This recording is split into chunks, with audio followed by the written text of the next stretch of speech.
No, for sure. Okay, so Coach's Quarter, episode 10. I'm Coleman Molinix, head coach, Audubon Boys Basketball. As always, we have Mike Gettemy, strength, cross country, and track at Ankeny Yes, Centennial. yes. uh, Kent Henderson, assistant basketball at Central College in Pella, Iowa. And for our first ever coaching interview, we have with us Justin Morton, head girls basketball coach of the Roland Story Norsemen. So, Hello. Justin, welcome. Uh, Thanks. so we have I had sent you those questions, and we'll go through them in a minute Right. here. And but to start, I think Kent has two other specific questions, and Kent actually has to take off, so we're just gonna have him go ahead and ask, and then we'll uh, get to those other ones. Okay. So Okay. Yeah. Kent, go ahead. Yeah. Yeah. No. Hey, Justin. Appreciate you being able to help out and then share some of your knowledge and stuff with us. Yeah. One of the couple of things I wrote down. With you being a head coach and being a head coach for a couple of years and have the opportunity to hire a staff and things. Do you have any certain like interview questions that you like purposely ask that you kind of found to be have meaningful answers that kind of show what kind of person they are, the type of person you want to hire, or is there a certain type of thing you're looking for in any type of interview for you? Yeah, I don't know if there's any specific questions I ask. Probably the biggest thing is just the type of person they are. If they have a passion for the game and for working with young adults, specifically female athletes. And I don't really treat my girls like female, like girls or anything. I treat them basically just like athletes and stuff. So just that they're willing just to push the girls as hard as they can, but develop appropriate relationships with them, to do so. I figure I can teach them the X's and O's and kind of what we do, and stuff like that. But just the biggest thing is the character and just kind of that they're going to bring a passion and desire and willingness to learn and get better. So. Okay. And then one, sorry, yeah, you Kent. can go, Coleman. So one thing I wanted to kind of add in there. So I'm fortunate enough to have worked under you, Justin. Like actually been in your program. And one thing, this wasn't really interview, but some of these that we go through and we'll the questions that we'll ask you later. I thought it was cool because there was one of them like why, just kind of your why. There was one time we had our coaches meeting, in September, getting ready for the season, and Mm-hmm. and it was you, me, Donahue, and Barkerman. You sat around, and you had us all share our why, Right. Yep. and that is, I thought that was really cool. I think that's probably something a lot of coaches don't do with their staff. So Right. it was really cool on my end to be able to be a part of a staff where, like you just said, that everyone's totally committed and really passionate about coaching. So Yeah. Yeah, I think that's the key. If you have people that are committed to doing it the right way and want to do it for the kids, and help them to be at their best, I think, everything else just kind of falls into place. So, yeah. Gotcha. Yeah, and I think I had one follow up question. I guess I follow one of my buddies that I've met in the coaching world has been tweeting out a lot of stuff lately, just helping out like young coaches and things he's learned from other coaches. And he got a question from a college coach that he asks in every interview. And I guess I was wondering if you could think of an appropriate answer to this, because I think there's a fine line to the question. And the question is, what would you do different in your previous job that your boss didn't do? And I think what he's looking for is, you want to be loyal to your program and loyal to your coach, but at the same time, I've been to 4 different schools now and kind of, Right. Thought of my own things that I would want to implement, and not saying it's better or worse than what my previous boss was doing, but I also don't want to come off as, I hated everything he did. Right. either. Right. Yeah. I mean, that is a tough one. Yeah, I'd have to think about that. I've coached with some really good coaches, and I've coached under some good coaches and coached under some people who I didn't really totally agree with what they did. But that kind of helped me to formulate how I would handle those different situations, So probably the biggest thing with the coaches I coached with was just how to interact with the players better, I guess, in a more efficient way, how to kind of find out exactly what the kids want out of the experience and how to get them to be their best. I mean, we spend a lot of time doing that at Roll Story, where I have the kids journal every week. I sit down with the girls once every couple of weeks individually and talk to them, and stuff like that. We have them pick out like a word for the season that they're going to strive for, to be their best. That's going to help them to be their best. So I didn't really see that a whole lot with the people I coached with before. And I think that's become more and more important over the years. I've been coaching for 20 plus years now. I've seen that become much more important. But I think everybody kind of coaches a way that kind of fits their personality a little bit, and who they are.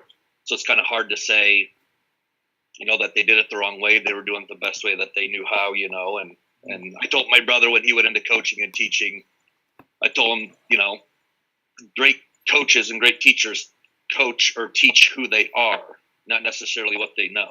If you're a good person, let that come through, and talk to the kids about that, and how you try and be a good person and be transparent with those types of things. So I think that's the biggest thing. But, to answer your question more specifically, I think that's hard. I think it's just a matter of finding what works best for you as a coach and for your personality and what you want to, the relationship you have with kids. And that's going to be different for every individual. So. Okay. Awesome. And hey, Coleman, that's all I had. I just wanted to pick his brain a little bit about some interview type stuff. Okay.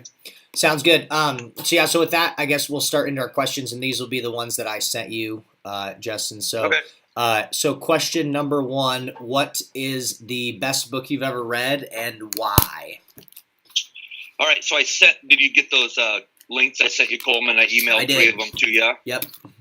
Just for you to share out if you wanted to later. But okay. Probably, let me pull up the one. I don't remember these kinds of things very well. That's why I have them on my computer in different spots and stuff. So, but let me look here. I'll pull it up.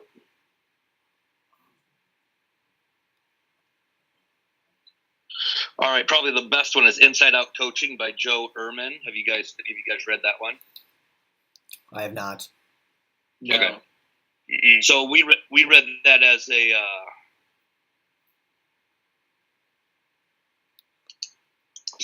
like kind of club type of thing here at Rolling Story, and that's one of the ones that we read, and that was really good because it talks about how to coach from the inside out, how to be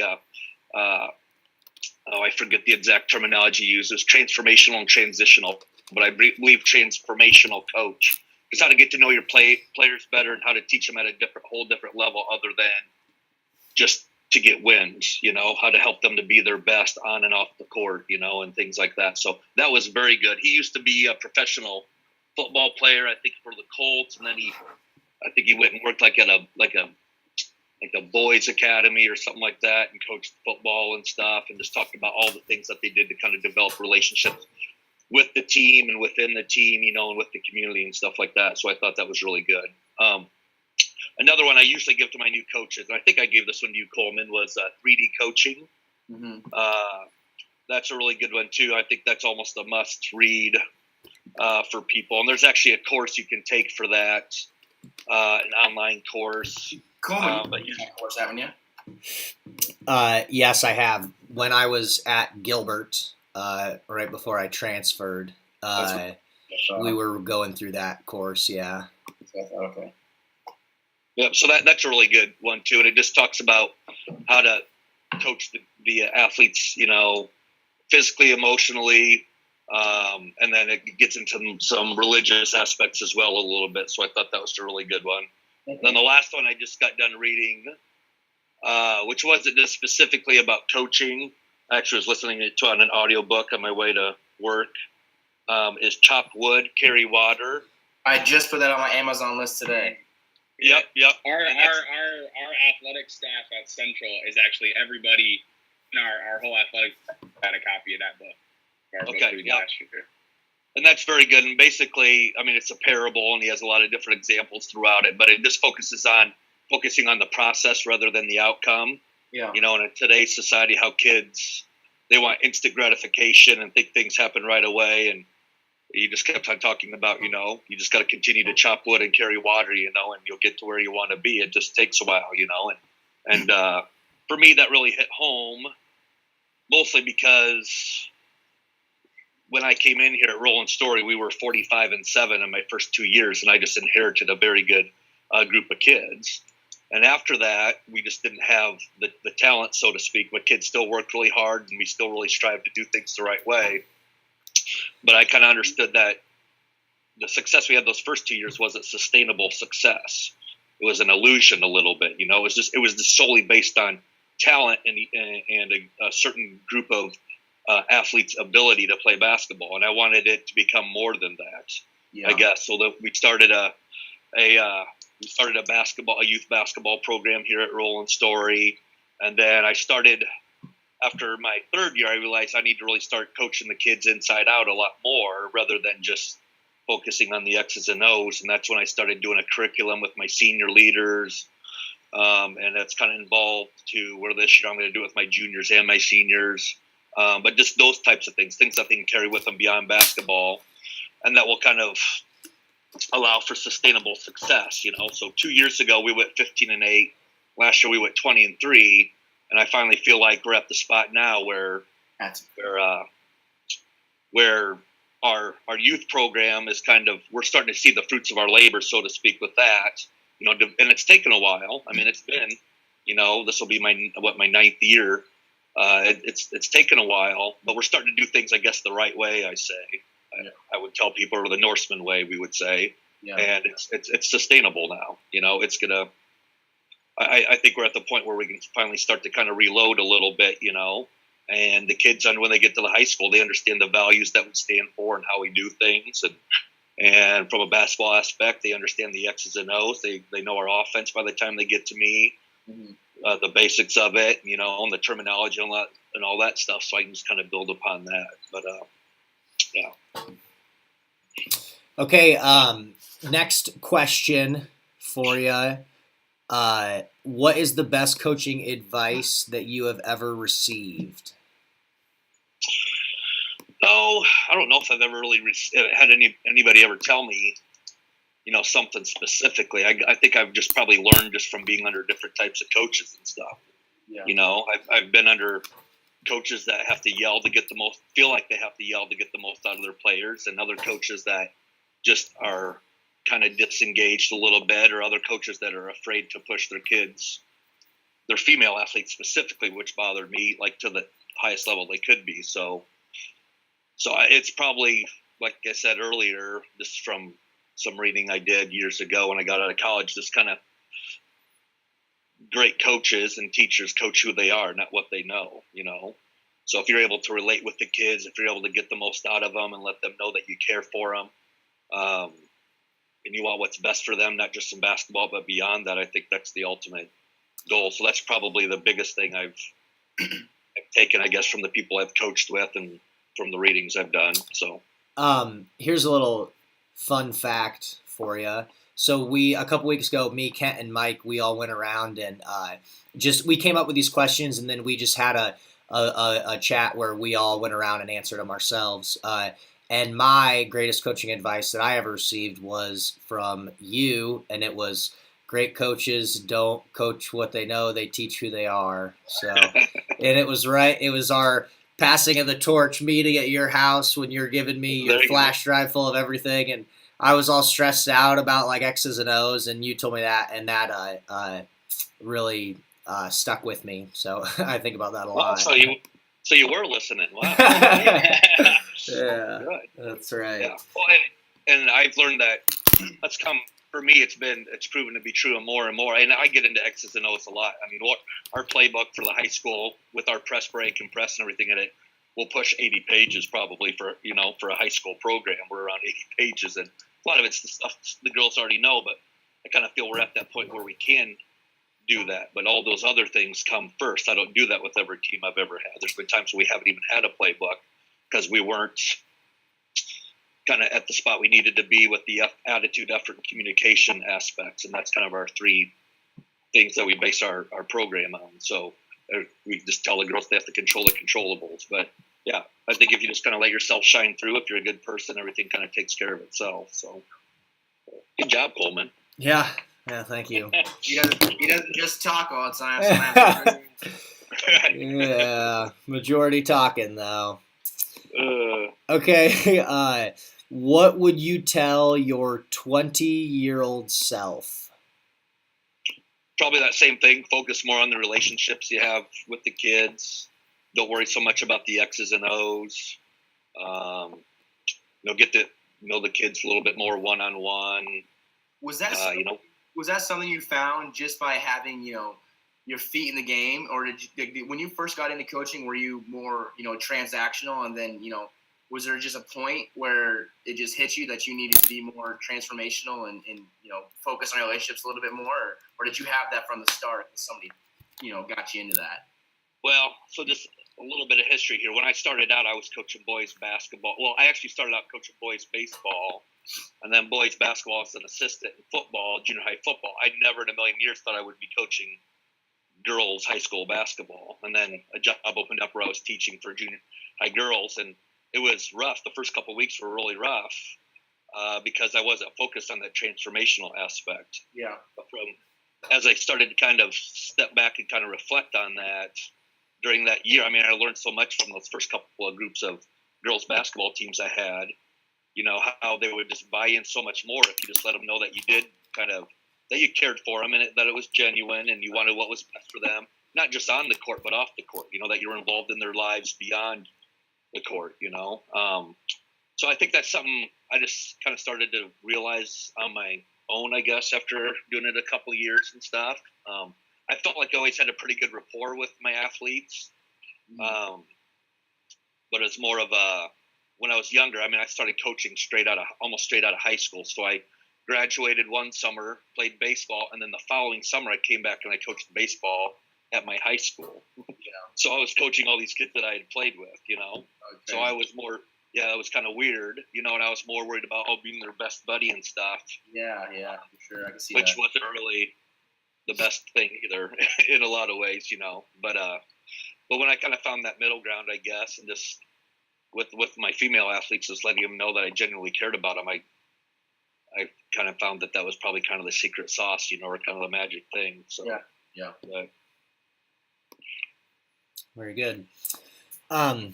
Okay. What do you think is special about your program that other programs don't do? I don't know if this is stuff that other people don't do necessarily, but I think our kids are extremely committed. We scrimmaged several teams this summer at our place, and some of them were like 5A schools, and I have some good friends that are 5A coaches, and and they talked how they had 7, 8, 10 girls coming in the summer, during off season. Yeah. We probably averaged around 18 to 20. Yeah. Yeah. And I think the girls just have that genuine desire here just to get better, and it's not just for themselves. They want to do it for the girl next to them. So we preach family a ton. We just preach giving your best for the team, being selfless. And I'm sure other coaches do that and stuff, but somehow we've gotten it here to kind of, I don't know. I feel like that's kind of the roots of our program. We're not going to have anything above the ground if we're not able to do those things with the girls if they're not able to buy in. So right. I think it's just being able to get kids just to do things a certain way and to buy into it, I guess. And I'm fortunate too, because, and Coleman, you know this, but our whole athletic program is starting to kind of swing that way at Roland Story, where the boys program is hearing the same message. All the girls programs are hearing the same message. So it's not like they're just hearing it from me. They're hearing it from our volleyball coach and, and our softball coach who had their team had a lot of success this year. And they see it from our boys coaches, and our girls, they all lift with the boys. They weight train with the boys. They're not seen as any different. They're seen as role and story athletes, Right. Right. So I think that's really special as well. So, And I think that's one a little bit off topic here. But as you mentioned, role and story, how you guys are all kind of on the same page with anything. Personally, I give a lot of credit to Brian Peterson about that, the AD, because I was gonna bring him up. Yeah, he does a great job with that, and he kind of the core covenants, the Norseman core covenants that. That coaches meeting that he has in the summer. I remember when I went. That was like right after I had jumped over from Gilbert, and I remember going to that. And to this day, that stuff blows me away because a lot of people don't do things like that. So I think he does a really good job too to kind of help keep things on the same page across all programs. Mm-hmm. Right. Oh, absolutely. And I talk about that every year at my banquet. I've coached several places, and I've been under some very good ADs with some very good coaches. But this is probably the first place in 20 plus years where I feel like we are all in it together. From our superintendent all the way down. Yeah. Through every coach, and that's really special. So you don't find that everywhere. Right. So sort of a follow-up question, because fortunately I can ask you that question, what's unique about your program? And I've been in your program, so I know that there's a lot of things. Will you tell us about Norse Circle? Because I think that's something that is really unique and not I know not many people do it, and I think that is you kind of talking everything that you have of a group of girls who's all in for the team and totally committed, very selfless. I think that North Circle. There are deliberate actions that you do as a coach that help foster that culture of I'd just say selflessness, really, and just kind of appreciating each other. So. Yeah, could you tell us about North Circle? Yeah, so I actually got that from the Inside Out coaching book by Joe Ehrman. He talked about doing that. And so what we do is basically after every practice or certain days during the week, we will have the girls sit in a circle at half court, and then we put one girl in the middle of that circle, and everybody goes around and gives them a compliment about something that they appreciate about them as a basketball player or just as a person. And we talk about appropriate compliments to make and the way to do it. We're not going to talk about, well, I really like how your hair glistens, in the lights or, silly stuff like that. It's like we want genuine compliments and stuff. And we talk about eye contact. You're going to make eye contact with a person. It's going to be something that you've thought about before and that you're genuine about. And then that person's going to respond back to you, with the appropriate remark, thank you, or I appreciate that, stuff like that. I think that's so important because I think it's important for our kids to hear that they are valued and that there's other ways to be valued other than scoring 20 points a game or getting 12 rebounds a game. Right. Yeah. And it's or getting likes on social media. Yeah. Right. Exactly. And probably, I had a girl, she was on varsity last year. She'll be a junior this year. To see the court a whole lot, but she's always positive. She's kind of that glue that keeps the whole team together, always works her tail off. And she needs to hear that everybody else appreciates her doing that and that they understand the value in that. So that kind of gives the girls that opportunity to do that. Plus, I think it's good for kids to practice giving each other compliments. I don't think we do that enough anymore. And we can do it on social media. We can do it on Facebook. Oh, happy birthday, or I'm so proud of you and stuff. But I talk to my girls every year about, if you post something on social media, like telling someone, oh, you're really proud of them for something, how many of you actually say that to their face? Oh, to me, that means so much more. That if totally agree. And for me, not to toot my own horn, but for every one of my basketball girls, I try and keep track of their birthdays. Instead of blasting it out on their Facebook page, I try and send them a personal text on their birthday every year, wishing them a happy birthday. I might not talk to them the other 364 days of the year, right. But at least on their birthday, I try to send them a personal text wishing them a happy birthday. Not that other people need to know about it or see it on Facebook, but just kind of that, try and give it at least a personal connection, I agree. So I think it's important for kids to kind of practice giving each other compliments and for receiving compliments, that it's okay to feel good about someone telling you did a good job with something, right? And telling them thank you. So yeah.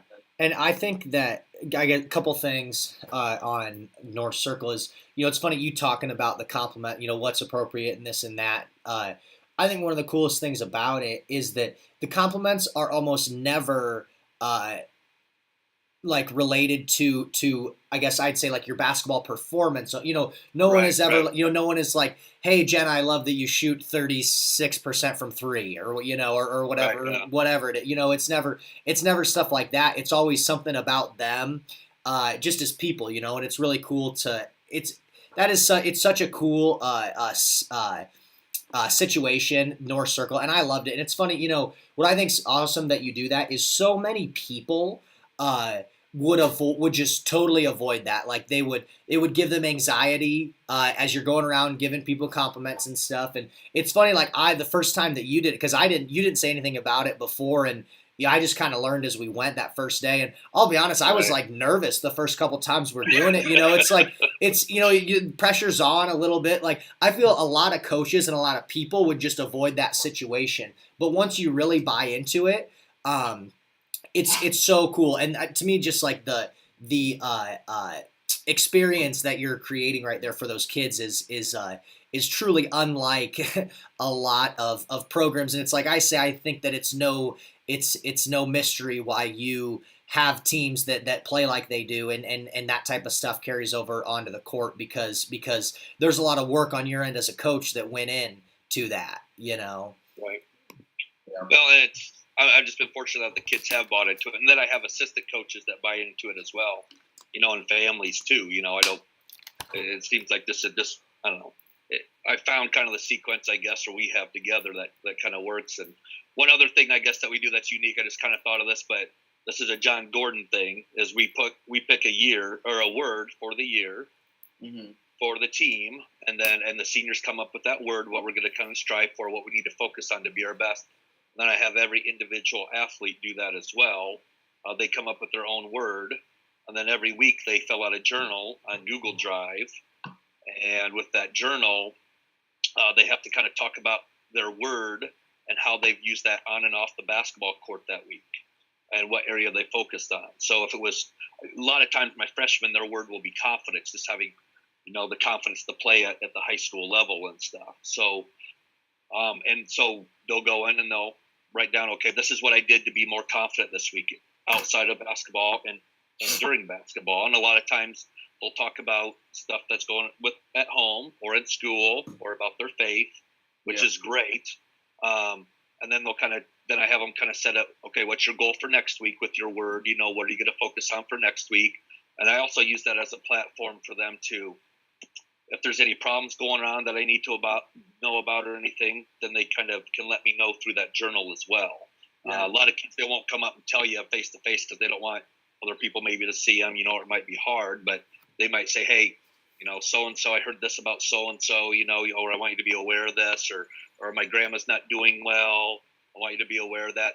And then that allows me to kind of approach them at the appropriate time, and stuff to kind of follow up with things they put in their journal. So those two things, probably the North Circle and that journal that we do, have probably proven to be the most valuable things in the basketball, and to having the word. And the girls, they share their word with the team.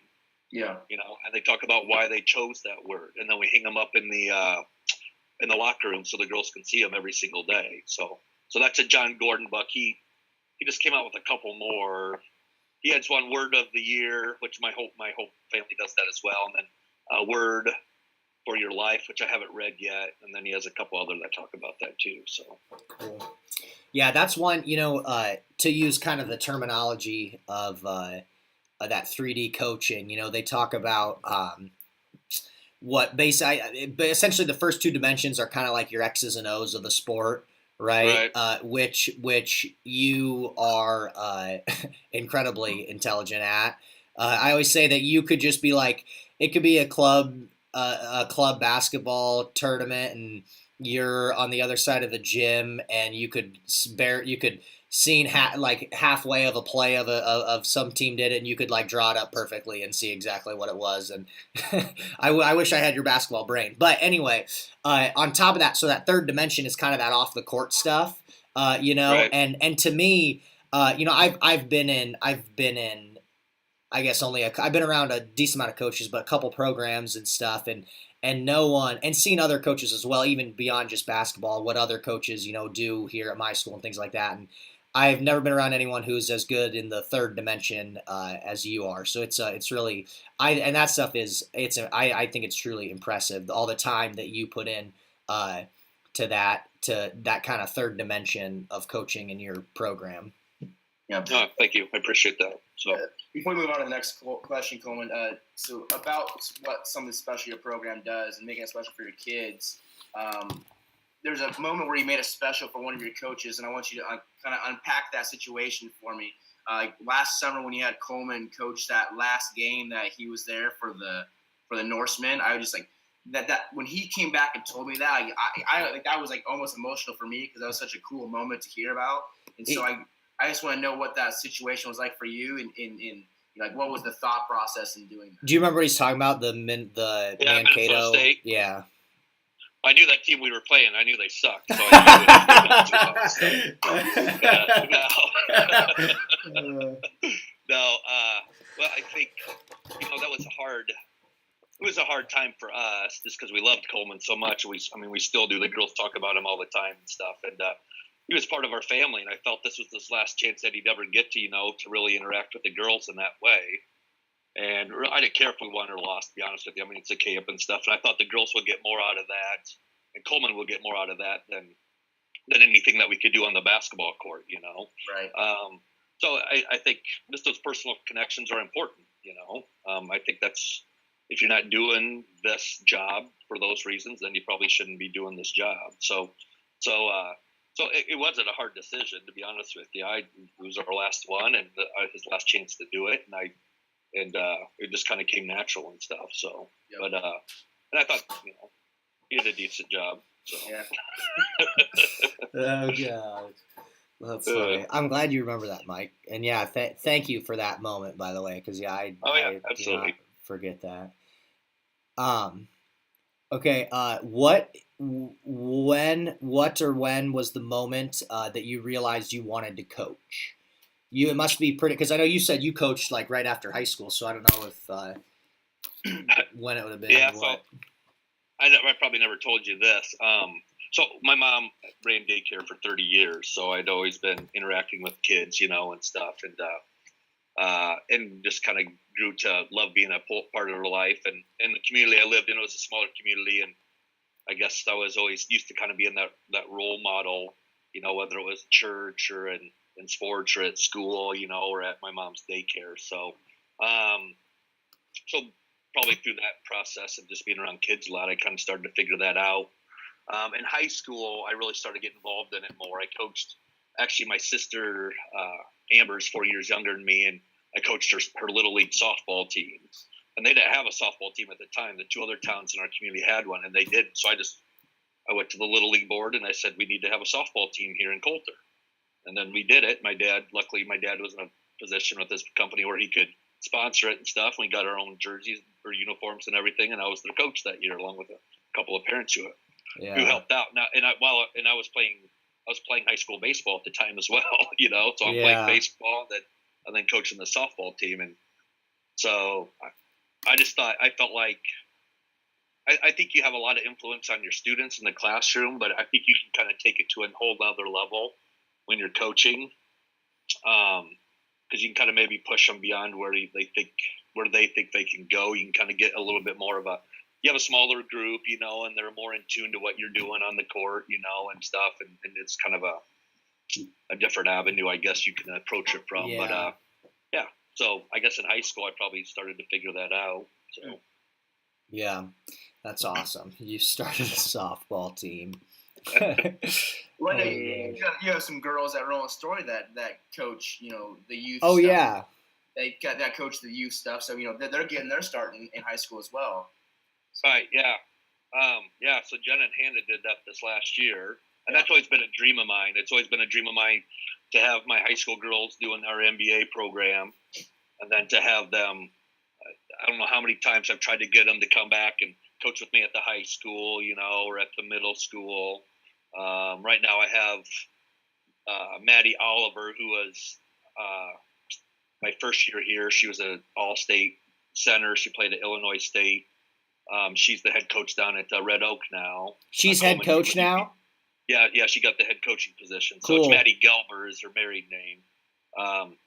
So that's really cool, because we talk a lot. She'll text. I mean, she texted me today asking me questions about coaching and basketball and stuff. So to me, that's really, really cool. So it's fun to be a part of their lives in that way. Yeah, and I think we'd all probably agree with this, but I think that having a former or current athlete like be interested in coaching, then to obviously they're playing the sport, they're into it. For Jenna and Hannah to want to coach the youth kids, I think as your coach, right? That if I was you, that would be like the most sincere compliment that I could ever, not even compliment, but just that would be such a cool situation for me to have your athletes want to coach, to really understand sport, like the way that a coach thinks about a sport, and like those two kids were like that, I mean like when Jenna broke down the tape for the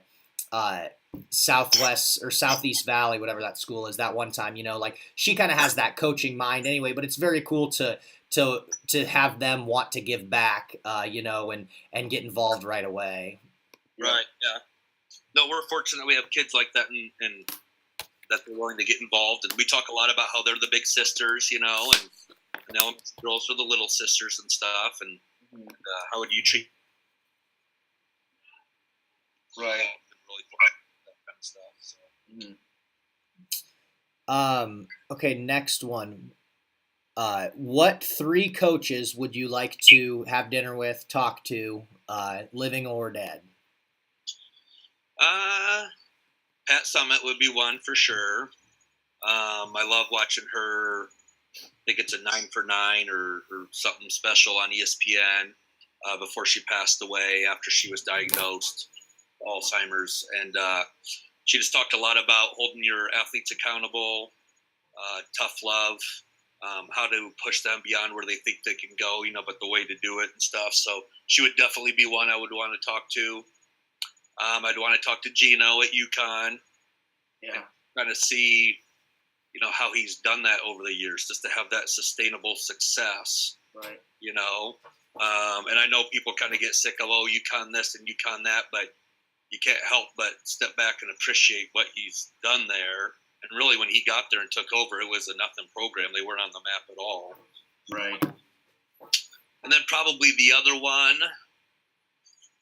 I've always been intrigued by Phil Jackson, I guess. Okay. Just because just taking a bunch of different personalities, during the Rodman and Jordan Pippen era and stuff, and kind of having the success they had. And I know it helped having someone like Jordan playing, but getting him to buy into, the triangle offense, which really is centered around the post, and not around a shooting guard. Yeah. And just to kind of buy into the concept, that whole concept and stuff. And, so if I had a fourth one, it'd probably be Nick Saban. So I've always been a big Alabama fan, but same thing. People get sick of hearing about Alabama football all the time, but you can't help but appreciate the success they've had, and they do things the right way all the time. Right. This is how we're going to do it. Right. Yeah. That's fine. I want people to get sick of hearing about Audubon basketball. That's there you go. Yeah, that's good. Okay, what is this? So biggest coaching influence in your career? So who was the biggest coaching influence in your career? So it wasn't a coach. So I would say it was my dad. Okay. So just with the way that he runs his business, the relationships he tries to have with his employees, the way he might handle conflicts that come up at work and stuff like that, and just about being a person of character. I was out with my parents last night at this big social networking event. There's all these politicians there and stuff, and then there's my dad, a plumber and sewer man at this event, because the guy that was putting on the event knew him and very well, and Dad's done a lot of work for him. But he had people coming up and just telling me how great of a guy he was. I mean, I already knew that, and stuff, but just how his word is his word. If he says something, then that's the way it's going to be. If he tells you that he's going to do this. He's going to do it no matter what. Doesn't matter what it takes. He's going to get it done and stuff. And just having the grit that he's had to have the success that he has with his business, the relationship he has in the community and in with his employees and stuff, I think that really influenced me and how I approach coaching. Yeah, I got you. That's good. Okay, then last one.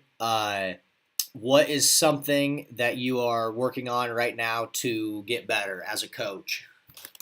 Probably the biggest thing. I got to turn on the light here. There we go. For me right now,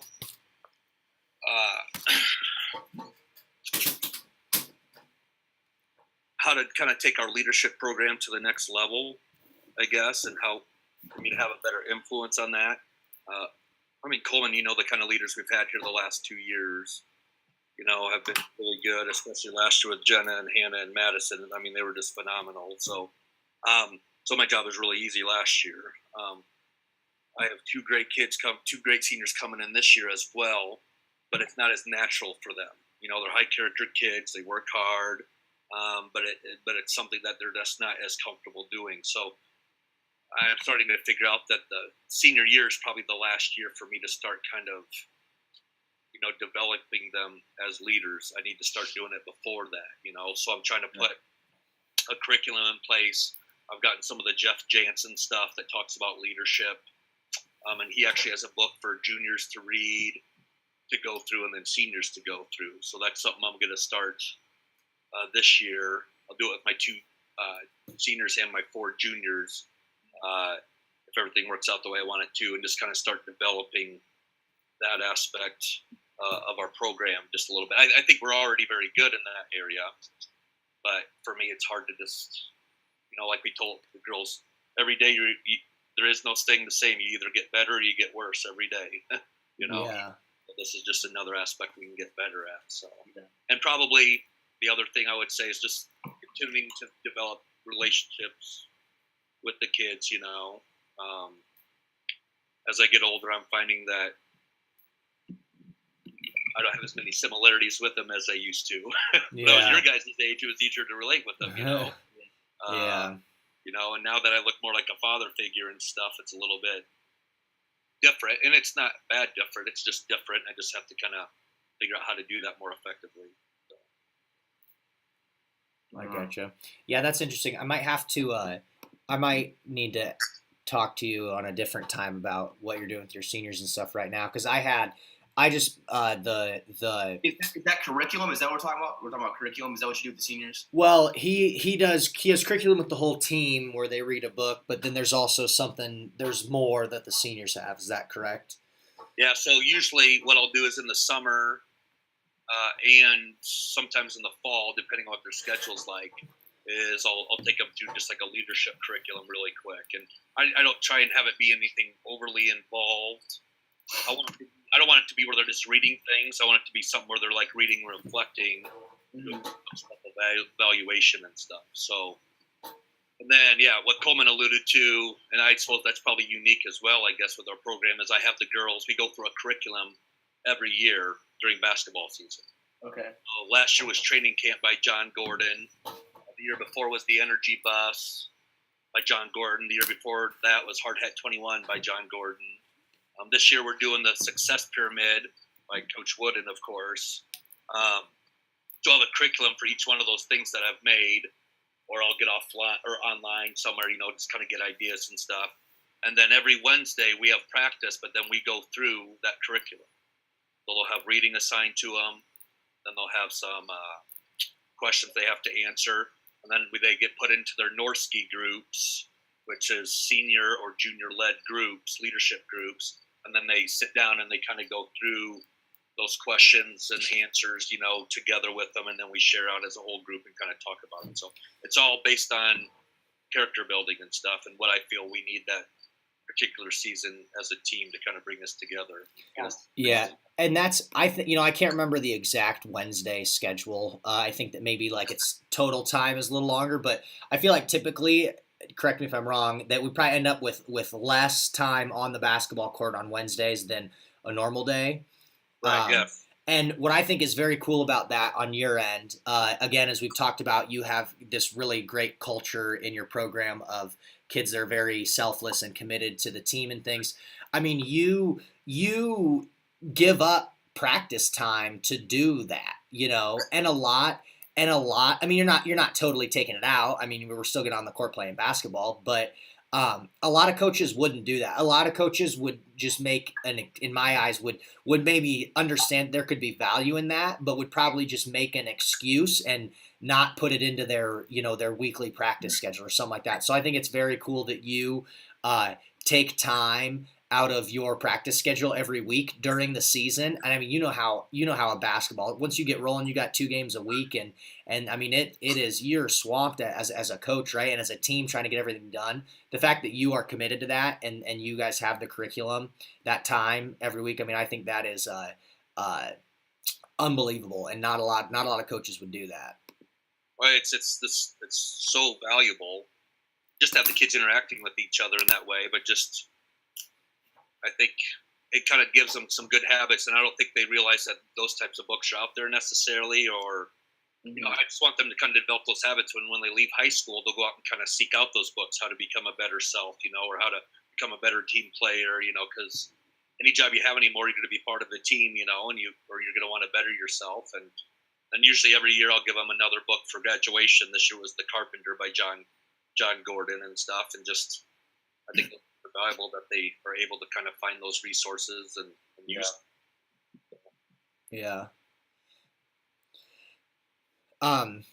Okay, well, that's all we have for questions. I just want to say before you go that I truly appreciate your time, because obviously I coached under you. I know that you're a great coach, and just kind of sharing some of your thoughts.